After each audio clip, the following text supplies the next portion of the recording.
Islam, like a precious gem, has many beautiful facets. Join with us now as we discover the facets of Islam. Assalamu alaikum rahmatullah.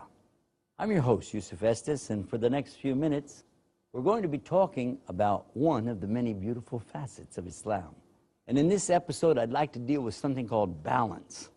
And balance is something all of us should be familiar with. Sometimes when we get our statement in the mail from the bank, we look for the balance. And in life itself, we're always looking to find the balance between many things. And Islam offers that balance. The way that we discover the balance of Islam is to go to the Quran, which is the source of everything in Islam, the speech of Almighty God, Allah. And what does He tell us about balance? He tells us about the balance in nature. He talks to us about something called hydrology and how the water works. You know, 1400 years ago when the Quran was revealed, people didn't really know much about things like this. They didn't know how water evaporated and then became a vapor and then condensed and came back down to the earth as rain. They didn't know about these things, but Allah spoke about it very clearly in the Quran and explained about this. He also explained about the balances in nature. He talks to us about the plants, the trees, the animals. It's amazing when you consider the balance of everything in nature. If you consider the position of the earth to the sun, just a few degrees closer, and we'd all be well done. True. Think about it. We take for granted this position we hold in the universe.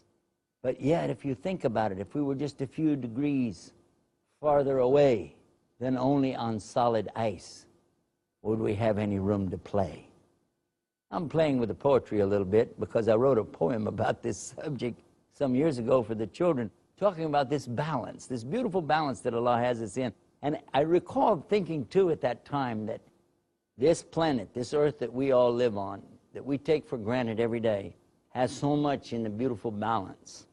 Have you ever thought about this? All of the trees, all of their leaves, all over the whole globe, they give off oxygen. Did you know that? Oxygen is coming from these leaves. That's how we breathe. We need those plants, don't we? Without the plants, where would we get something to breathe? And then, when we think about the air that we let out, called carbon dioxide, don't confuse that with carbon monoxide. That comes out of cars. But carbon dioxide. And they said that the plants are able to take benefit from us, from what we breathe out, what humans and animals are breathing out. And I was thinking, look at this. The stuff that comes from us as waste can actually take care of these plants and help them. And what comes out of them as their waste, it's taking care of us. And this is a balance. This is one of the many balances that we find. If we look to sizes, I'm amazed when I consider this, that a human being wouldn't know really what his position was in the universe if it weren't for two things, the telescope and the microscope. Now, when we take the telescope and we look to the planets, we look to the stars, and we discover many things, what we find is that all of these are spheres, orbs, and they're going in orbits, traveling around in these circles that they're going in. And you wonder, how does that happen? How did they get this direction? Where does it come from? Then when you take that microscope and you look under the microscope and you begin to consider things like molecules and atoms, and you learn that they also are little round things going around in these orbits, these cycles that they're going through. And look at this. We, the human beings, are right in between. In fact, we couldn't even see these if it weren't for the optical aid of the microscope and for the telescope. All of this helps us to realize how well placed and situated we are in the universe. When our Creator, Allah, made everything, He put us in the best of places. He put us in a balance. It's amazing, isn't it, when you consider just that? But also there's other balances that we could talk about. When we talk about how the earth itself is balanced, that it won't wobble or shake or drop us off. And Allah speaks about that, and He tells us that He has these mountains that have these long roots that go down, like tent pegs, autad. He calls them autad in the Quran. It says they go deep down into the earth. And in fact, this earth crust doesn't move, doesn't shift around, because this mountain range, this huge system is in place. So this keeps the earth from wobbling. It also keeps the crust from shifting.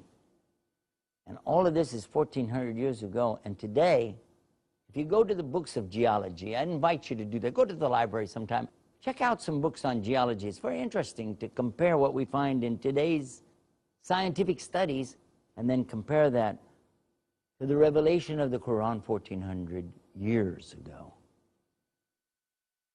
Brand new discovery. Revelation, same thing. In fact, it tells us that those roots or those long tent pegs, they go down into the earth for miles and miles and miles. This is something nobody could have guessed. No one could have possibly made such a surmise those many years ago. So this is something really amazing, truly amazing. When we talk about the balance in nature, we talk about the balance in the creation, it's also important for us to talk about the balance of the human being. A human being is composed of more than just bones and flesh and muscle. A human being also has these nerves that cause him to react. And if those nerves get out of balance, then he has a problem. Some of the nerve endings are so sensitive that just blowing on them can cause him to be startled. Others have almost no sense that you can do almost anything and it really won't bother them. It depends on that part of the body, and how did anybody imagine that we would be so well balanced just in our nerves? And then think about this, the mind. How does the mind work? And scientists are still today trying to figure out what makes the brain work, what makes us tick, what's going on in that head. Psychiatrists, psychologists, counselors around the world are studying and thinking and trying on laboratory rats and monkeys to discover what makes the brain work and why is the animal so much different than the human. What is it that makes the human like they are? What is the balance? Where does that come from? And then there's the soul. We have the body, we have the mind, and we have the soul. Now this soul is something that some scientists will deny it even exists. And then there are those who will acknowledge, well, there's something, but they don't know what it is. But for sure, when the soul is not in balance, then the whole of the human being is not in balance. Because the soul is something that's, well, it's amazing, isn't it? In Arabic, we refer to it as nafs. The nafs, which is the inner desires and the things that we look for, we want. This, I need. That's the nafs. Then there's something else called the ruh, which is the spirit itself, the very spirit of the human being, without which he would not have any life at all. When the angel of death comes to a person at the end of their life, that's what he takes. He doesn't take out their brain, he doesn't take out their heart, but rather he removes the ruh. And when the ruh is gone, the whole thing ends. What happens next is, most of you have heard about this, called the Day of Judgment. Now on the Day of Judgment, there's going to be a balance too. A balance of good versus bad. A scale would be brought and set there, and then a person's good deeds would be put on one side, and then their bad deeds on the other. And when the bad deeds outweigh the goods, this is a serious problem. It could indicate some severe punishment for the person. But then there's something else in this balance, and this is what you really love about Islam, isn't it?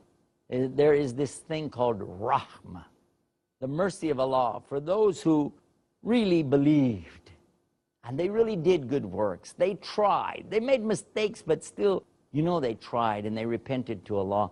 And now all of a sudden, just their good belief in La ilaha illallah can be put on the scale on the other side and then give that balance, that beautiful balance. And this balance is one of the many of the facets of Islam. I want to think about that for a minute and take a break.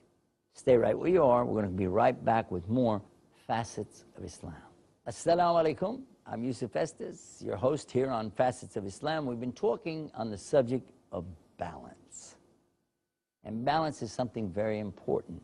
Balance in our lives, balance in nature, the balance that happens on the Day of Judgment, which we were just speaking about before the break. I want to come back to that, and I want to think about this, because in Islam we know that there are some things that a person can do which seem rather small here today, but they can be very big on the balance on the Day of Judgment. By the way, the scale or balance in Arabic is called al-mizan. Al-mizan. And it was said that a man would be brought and he would have no bad deeds. This is just a story to help us to understand something about the mercy of Almighty Allah. It said a man would be brought on the Day of Judgment and he'd have no bad deeds, but he'd have a mountain of good deeds. Then they would bring out al-mizan, the balance. And on the one side, they would put all of his good deeds. And then on the other side, there wouldn't be anything. Therefore, look, it would be like this. But then they would take the mercy that Allah gave him for one eye, just one eye, and put it on the other side. And it outweighed all of his good deeds. He'll be asked, do you like to enter into paradise on your good deeds or on Allah's mercy? Look what he said. Considering all my good deeds, I would go in on that. But then after he sees this, he said, Allah's mercy is much more than all my good deeds, even for one eye. I'll go in on that. I want to remind you about something. One eye. If you cover up one of your eyes and look around the room. Just look around. Go ahead. I know it's a TV show. Do it. Just cover up your eye and look around the room. Just keep doing that for a minute, okay? What's going to happen, you're going to lose your depth perception. You will not be able to tell how far away something is from you because you only have one eye. But now, go ahead, take your hand off. Got it? Okay, now, look around the room and you see the depth? And that's because these two eyes are not exactly in the same place and your head is lined up in the center. So the way your brain is seeing this, you see depth. You're seeing three-dimensional or 3D. And this is something that in the movie business, in the film industry, in televisions, with cameras of any kind, they would love to be able to achieve this, but they can't. The screen that you're looking at right now is flat. And regardless of how we try to put an image up there to make it really look attractive, it's still flat. In order to get the true 3D perception with cameras, it's necessary to have them be stationary and have them fixed a certain way and positioned and don't move anything and then take your picture. But as soon as things start to move around, you lose it and you have to work to try to get it back. It's very difficult to do 3D. But look at this. Every day you're seeing 3D and you never even thought to say thank you to the one who gave it to you. This is what Allah is talking about when he talks about the ingratitude of a human being. They're not thankful even for the small things that he gives them. And your sight is no small thing. Consider that. Consider, too, that you see in color. Now, I don't know if you were watching a black and white TV set, but your eyes are designed so that you see in color. Another big gift that we get. What a beautiful, beautiful teaching in Islam to be appreciative and to say thank you to him for each and everything that we have. How can we properly balance these gifts that Allah has given us? And actually you can't.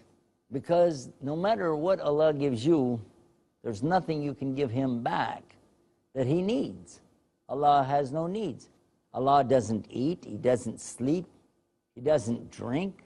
So how can I balance this? How can I give back anything to Him?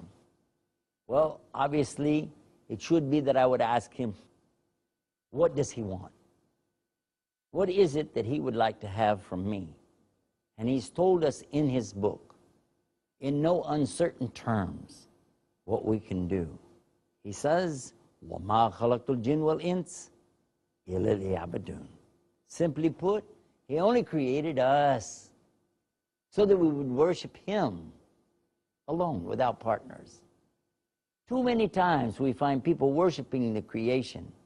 People are looking to the creation of Almighty Allah for something to worship, to say thank you to be grateful to, when in reality, it should be to Him that they give all this praise and thanksgiving. If we could achieve that, if we could do that, then this would be something beautiful. The saying of La ilaha illallah. Try that with me. La ilaha illallah. La ilaha illallah.